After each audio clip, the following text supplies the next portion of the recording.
Heads up, there are 3 brand new PlayStation consoles coming up, including a new portable PlayStation, and you're gonna wanna know about them.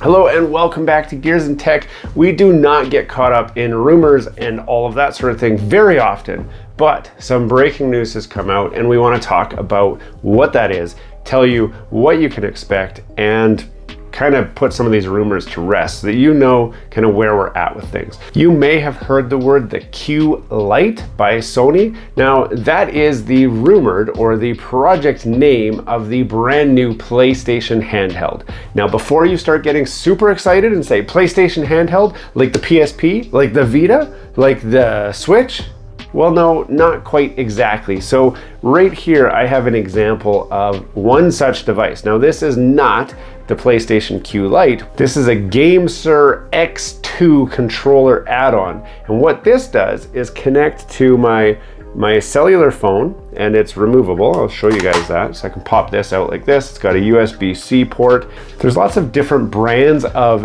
these kinds of devices, and basically they're a controller peripheral that allows you to use remote play to play your PlayStation 5 games over Wi-Fi. Now what we do know about the Q-Lite console is it's not really a console. It actually is a remote play device for your PlayStation 5. So right off the bat, to use the brand new PlayStation handheld, you will require a PlayStation 5. There's no way around it. Currently, at least the rumors say you need a PlayStation 5. I'm gonna talk more about that because I have something even more breaking than the breaking news of a PlayStation handheld. Trust me, you're gonna wanna stick around for what I'm gonna tell you.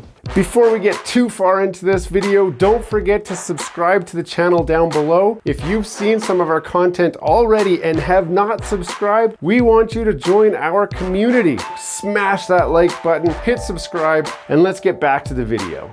So this will support remote play, or will require remote play. It will support 1080p at 60 frames per second, which is a feature that remote play supports already. Coupled with my Android phone, I can already do 1080p at 60 frames per second. Nothing special about that. However, this device, it will have a built-in 8-inch LCD screen and a PlayStation 5 controller. So that means all of the features that you enjoy about your PlayStation 5 controller will be built into this handheld. So you will still you'll have your adaptive triggers, you'll have your analog thumbsticks, you'll have the haptic feedback. It will all be there. Now that is one of the downsides of a device like this. This has strictly just clicky triggers and that's it. It has small analog sticks. It has no vibration or rumble or feedback of any sort. So it's a very stripped down, limited edition of, just trying to get the functionality into your hands. So you can actually enjoy the full immersive experience of your PlayStation 5 on the couch or in the bedroom or at a hotel that has really good Wi-Fi.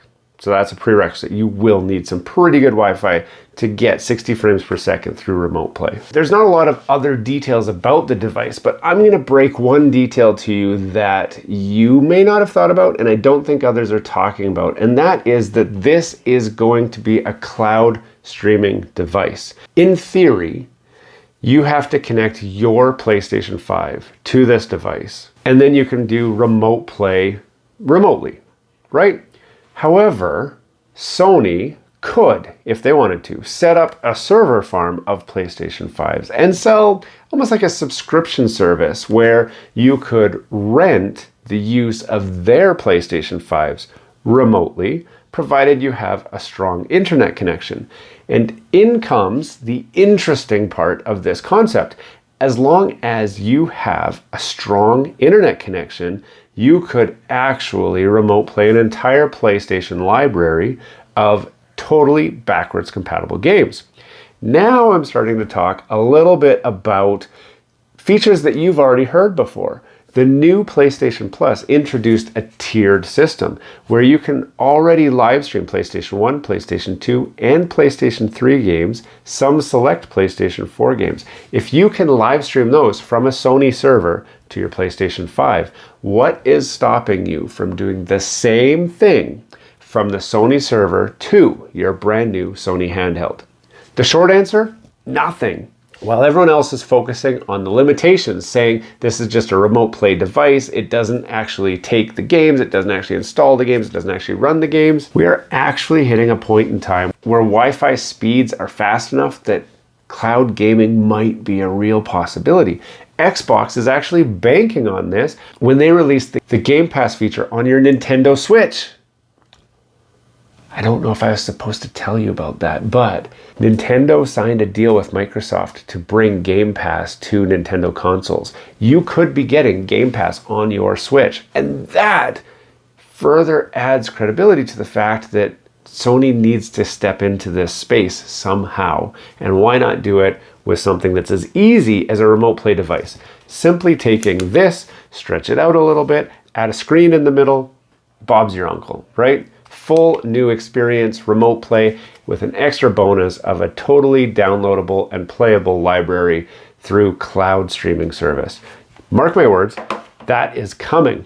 When's it coming? It's coming in the second phase of the current PlayStation generation. Second phase is set to kick off this year with the release of the PlayStation 5 Slim. That's the PlayStation 5 with the removable hard drive. If you have not heard about it, the rumors are pretty hot. It's coming out later this year. And really what it is a PlayStation 5 that has no hard drive. It's just a regular PlayStation 5, but it's a slimmed down version. It's much smaller, be much more square, easier to fit in your entertainment unit.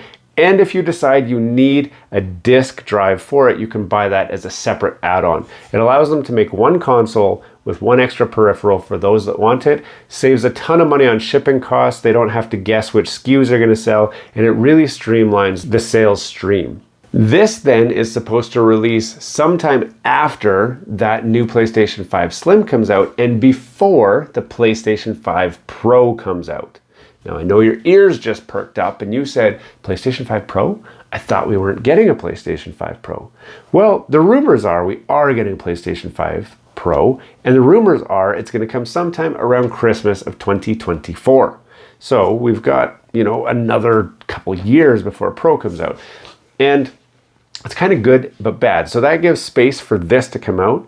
It also gives space for the new Sony PlayStation 5 wireless headphones. Now those are just wireless earbuds that are going to compete with the Apple AirPods, but will be specifically designed to be used with your PlayStation 5. They are known as Project Voyager, and I will show you a picture of kind of some mock-ups of what they may look like when they're released. No release date has been set for those yet. After that, PlayStation 5 Pro is coming out. We don't know a lot about it. We can know that the PlayStation 6 is coming out roughly 2028.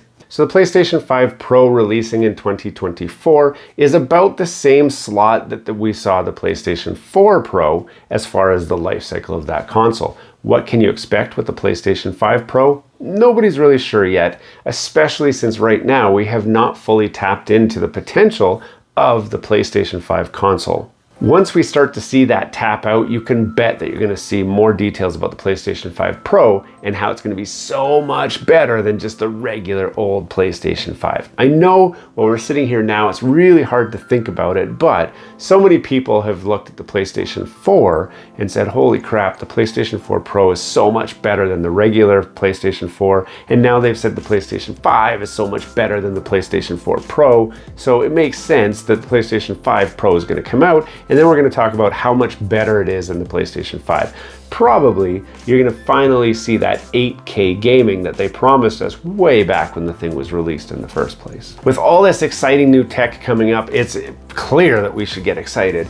And you can bet that we're going to do everything we can to get our hands on this new tech when it comes out. More details as they come. We will release it. We'll vet it. I'll tell you all about it. And I'll give you that extra little slant where you've got somebody who actually knows tech that can tell you about tech. Hey, thanks for watching all the way to the end of this video. We hope you enjoy the content in this video, and we'd love to have you come back. Consider subscribing to the channel if you haven't already.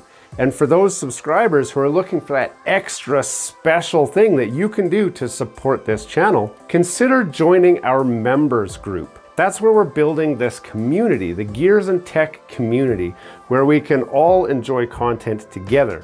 you'll get special perks, which we'd love for you to check out by clicking the link down below. For those of you who are just happy to watch the video, that's okay too. You can check out some of our other content right over here, where we've got some previous videos that have already been uploaded and enjoyed by many of our viewers already. We do hope to see you again. This has been Gears and Tech. Have a great day.